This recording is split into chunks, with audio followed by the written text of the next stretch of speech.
بسم اللہ الرحمن الرحیم۔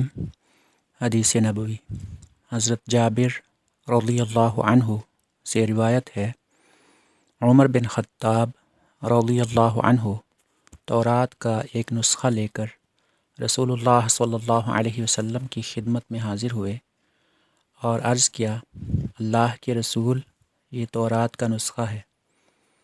آپ خاموش رہے اور انہوں نے اسے پڑھنا شروع کر دیا، جبکہ رسول اللہ صلی اللہ علیہ وسلم کے چہرہ مبارک کا رنگ بدلنے لگا۔ ابو بکر نے فرمایا، گم کرنے والی تمہیں گم پائیں، تم رسول اللہ صلی اللہ علیہ وسلم کے رخ انور کی طرف نہیں دیکھ رہے؟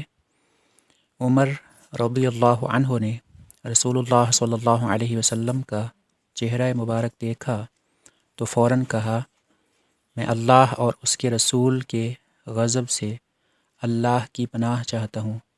میں اللہ کے رب ہونے، اسلام کے دین ہونے اور محمد صلی اللہ علیہ وسلم کے نبی ہونے پر راضی ہوں۔